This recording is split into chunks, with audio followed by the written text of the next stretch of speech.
Good morning, fifth graders. Welcome to episode 2 of the Packet Workshop.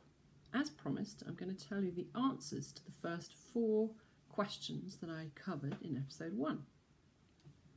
The answer for question 1 on the packet is D. The answer for question 2 is A. The answer for question 3 is B, and that's because in the passage Harry pulls out a single piece of the toy jet. He needs someone to put the pieces together to form a complete toy. He asks his dad to put it together for him. And the answer to question 4 is A, because the passage says that the house is organised.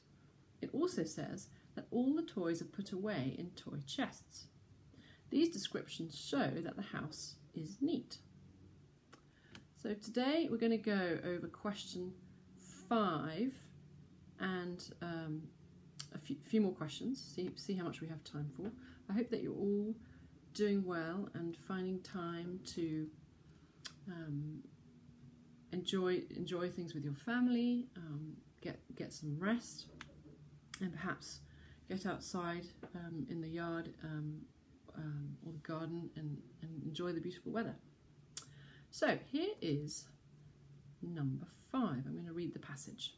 To Jacob Hughes, his mum was the most peculiar person. She enjoyed doing strange things. There were always unusual things to do. She made kites, played the banjo, and baked dog food.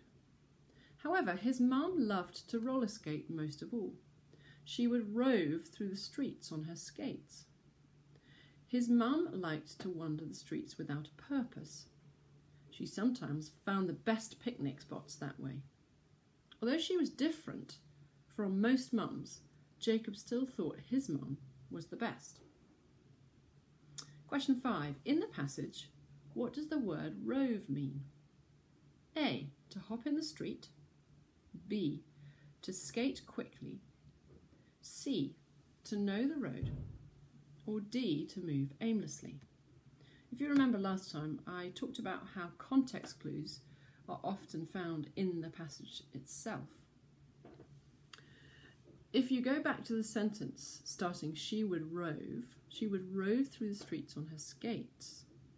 Next we're told that she liked to wander the streets without a purpose.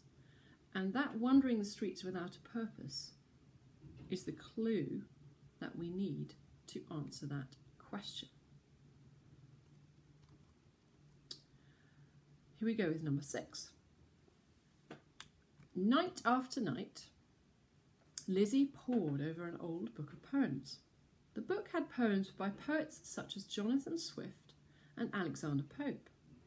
Swift and Pope always found witty or clever ways to write about everyday subjects. They always had a new way to describe something that was ordinary.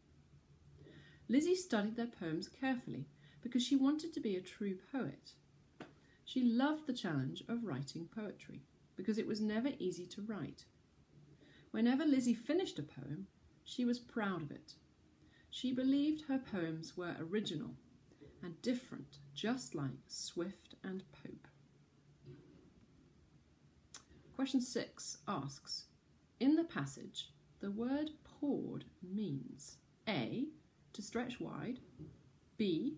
To read carefully, C. To make a crack, or D. To rain very hard. So again, we want to go back to that sentence where the word is underlined. Lizzie pored over an old book of poems. Now, it doesn't directly go as a clue there, except we know that it's nothing to do with raining very hard, because the passage is not talking about rain. The passage is talking about poets, Jonathan Swift, Alexander Pope, and the fact that actually Lizzie really liked reading night after night. So have a go at that one, and then I'll tell you the answer right at the end. All right, question 7 coming up. And this question 7 is for the same passage about Lizzie. In the passage, what is the meaning of witty? Again, that's an underlined word. A, lacking smarts, so that's lacking intelligence. B, no longer fresh. C, smartly done. Or D, free from details. So again, always go back to the passage. Another technique that you can use is that you can get rid of one or two of the answers that you feel confident are not true. So for example, in question 7, I would immediately strike out B, no longer fresh.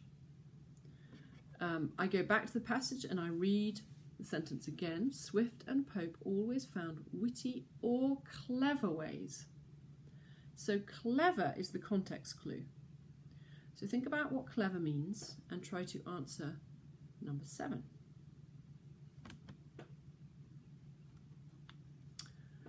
Okay, moving on now, and I'm on page 8. My cousin and I have the same taste in clothes and wear the same size. Sometimes we swap clothes. I remember doing that actually with my own sister when we were little. I'll give her my blue dress and she'll let me wear her pink sweater. Our mothers don't mind that we share clothes. When they were young, they would wear each other's clothes too. Question 8. In the paragraph above, the word swap means A, make, B, wear, C, trade, or D, shop. So try to look for a context clue in that passage and figure out what makes the most sense. Okay, best of luck with those, and then when I come back for episode 3, I'm going to tell you the answers to those previous questions. All right, 5th graders, take care.